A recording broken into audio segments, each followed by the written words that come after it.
gente, tudo bem? Estamos aqui em mais um encontro no nosso canal Direito com Elas.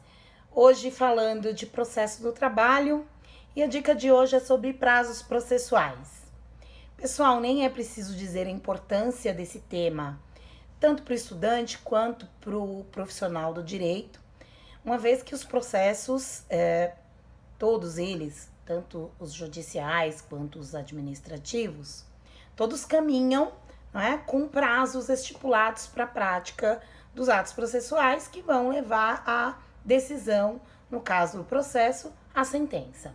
Então, cada ato processual terá um prazo ou legal, ou judicial, ou convencional, para ser cumprido pela parte e, consequentemente, levá-lo à sentença, à decisão final.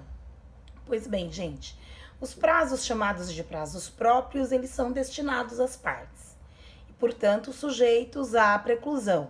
Se não exercidos dentro do prazo, fatalmente levarão à preclusão do direito à prática do ato processual. E os prazos impróprios são aqueles prazos destinados aos juízes, aos oficiais de justiça, aos cartorários, que são prazos estipulados na lei, mas que não estão sujeitos à preclusão.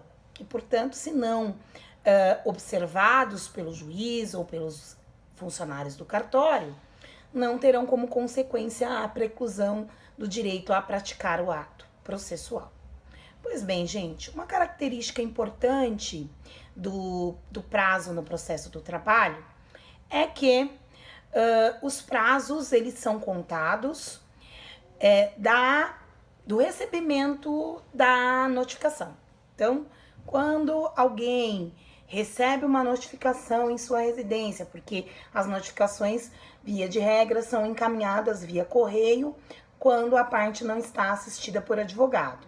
E aí, o recebimento daquela notificação, da data do recebimento da notificação, é que conta o prazo para a prática do ato processual, diferente do processo civil, que o prazo é contado a partir da juntada do mandado cumprido nos autos.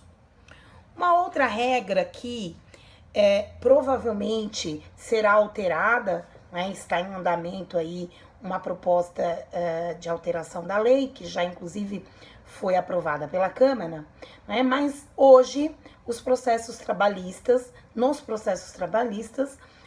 os prazos são contados de forma contínua e irrelevável. Então, diferentemente do que acontece no processo civil, que os prazos são contados apenas em dias úteis, no processo do trabalho, os prazos são contados todos os dias, inclusive nos dias não úteis.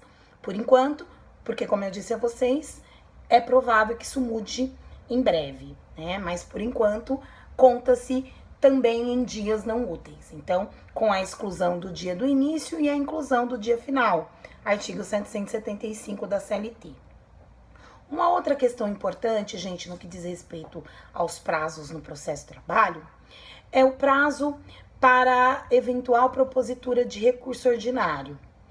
Quando, na audiência de instrução, não é, o juiz marca o julgamento e a publicação da sentença nos termos da súmula 197. Via de regra, quando é agendada a audiência de julgamento, o juiz informa no final da ata que as partes serão notificadas da sentença pelo Diário Oficial. Quando isso acontece, o advogado receberá a notificação em seu escritório ou, se a parte não estiver assistida por advogado, ele vai receber a notificação pelo correio.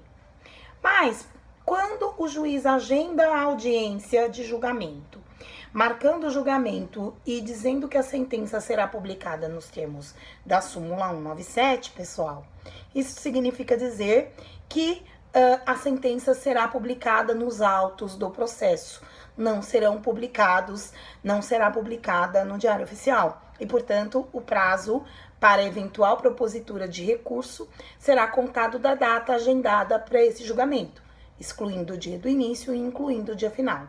Então, é importante prestar atenção sempre na ata de audiência de instrução, a forma como o juiz publicará a sentença. Se ela for publicada nos termos da súmula, a publicação ocorrerá nos próprios autos. Não haverá publicação em diário oficial. Com relação aos principais prazos no processo de trabalho, só para relembrarmos aqui, né? O prazo, por exemplo, para o recurso ordinário, tanto para a propositura do recurso como para a apresentação das contrarrazões, serão de 8 dias contados da publicação da sentença ou da publicação, né, da intimação para juntada das contrarrazões. Recurso de revista e contrarrazões de recurso de revista, também 8 dias contados da publicação do acórdão, e as contrarrazões no prazo, não é, a partir da publicação para a juntada das contrarrazões. Os embargos em execução, o prazo de 5 dias contados da garantia do juízo, se a reclamada for aí a embargante. Se o embargante for o empregado, né, impugnação à sentença de liquidação, o prazo será de 5 dias contados da publicação da sentença. O agravo de petição, que é um recurso cabível das decisões em execução no processo de trabalho, o prazo será de 8 dias contados da decisão dos embargos à execução, ou da decisão da impugnação à sentença de liquidação, ou da decisão de exceção de pré-executividade.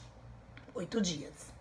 E o prazo para juntada da defesa, a contestação no processo do trabalho, gente, nos termos do artigo 847, será apresentada na audiência, se o processo for físico, verbalmente em 20 minutos, se o processo for digital, a parte poderá protocolar a defesa nos autos digitais em até 1 hora que antecede a audiência.